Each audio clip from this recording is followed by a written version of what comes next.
కేసులో మాజీ ముఖ్యమంత్రి కేసీఆర్ విచారణకు సంబంధించి సిట్ కీలక నిర్ణయం తీసుకుంది.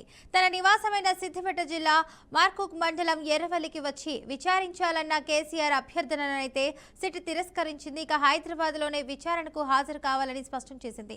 ఫిబ్రవరి 1వ తేదీన అయితే మధ్యాహ్నం 3 గంటలకు హైదరాబాద్ నందినగర్లోని కేసీఆర్ నివాసంలో విచారణకు అందుబాటులో ఉండాలని సిట్ ఆదేశించింది. ఇక ఈసారి తప్పనిసరిగా విచారణకు హాజరు కావాల్సిందేనని స్పష్టం చేసింది.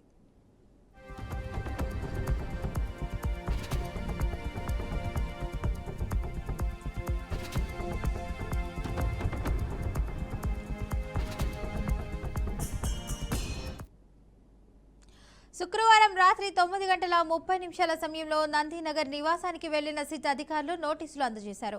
తొలుత ఇంట్లో ఎవరూ లేకపోవడంతో నోటీసును అయితే ఇంటి గోడకు అతికించారు. అనంతరం సిబ్బంది అందుబాటులోకి రావడంతో వారికి నోటీసులు పత్రాన్ని అయితే అందజేశారు.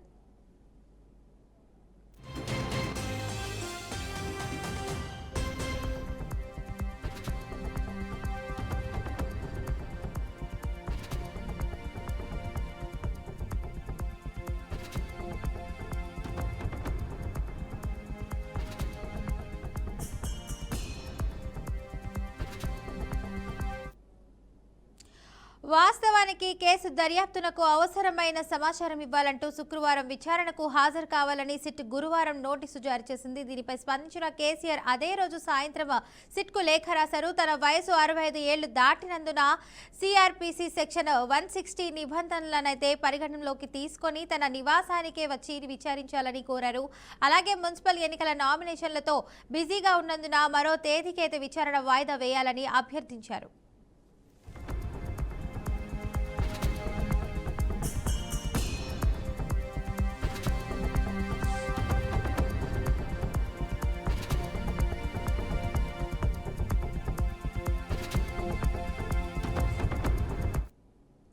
కేసీఆర్ లేఖపై శుక్రవారం సిట్ ప్రత్యేక సమావేశమై చర్చించింది. ఇక న్యాయ నిపుణుల సలహాలు తీసుకున్న అనంతరం ఆయన అభ్యర్థననైతే తిరస్కరిస్తూ అధికారికంగా సమాధానమైతే ఇచ్చింది. ఇక కేసు దర్యాప్తులో భాగంగా కేసీఆర్ విచారణ కీలకమని, అందువల్ల నిర్ణయించిన తేదీకి విచారణకు హాజరు కావాల్సిందేనని సిట్ స్పష్టం చేసింది. ఈ పరిణామాలతో ఫోన్ ట్యాపింగ్ కేసులో రాజకీయ ఉత్కంఠ మరింత పెరిగింది.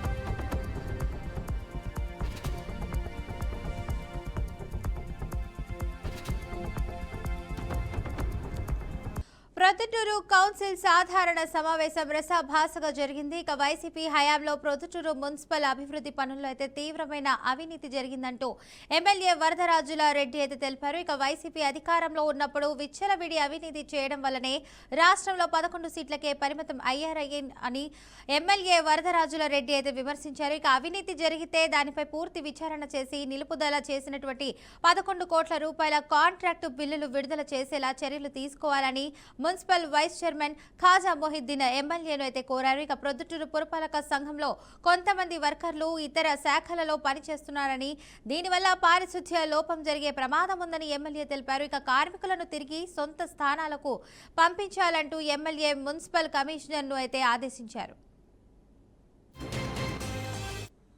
మీకోసం కాదు, ఇది ఇంకా 10 కాలాల పాటు ఉంటుంటుంది. మనమందరం పోతా ఉంటాం, ప్రొద్దుటూరు ఉంటుంది. కాబట్టి మనం ఏం చేసినాం అనేది చివరిగా మిగులుతుంది. కాబట్టి దాని మీద కాన్సన్ట్రేషన్ చేసి అది సరైన పద్ధతిలో మన ఇంజనీరింగ్ పద్ధతి ప్రకారం చేస్తాడా లేదా అని చూడాల్సిన బాధ్యత మీరుంది. సంబంధిత ఏఈలు, వర్క్ ఇన్స్పెక్టర్లు ఏం చేస్తున్నారు, పని జరుగుతుంటే వర్క్ ఇన్స్పెక్టర్ ఉండమనండి కంటిన్యూగా. నీకు ఏదో సిమెంట్ రోడ్డు జరుగుతానే కూడా మనిషి ఉన్నాడు, ఏం చేస్తున్నారు ఇట్లా ఉండకుండా. అంటే పొరపాట్లు లోటుపాట్లు జరగవు కదా, ఎందుకు జరుగుతున్నాయని అడుగుతున్నారు.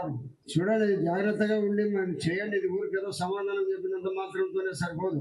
లేదు సార్, మనం చేసే పనిని ఖచ్చితమైన నిర్దిష్టమైన పరిస్థితుల్లో చేస్తున్నామా లేదా అనేది చూసి చేయించండి, పర్యవేక్షణ చేయండి. ఎక్కడెక్కడ జరుగుతున్నాయో మీరు పోయి చూడండి ప్రతిరోజు.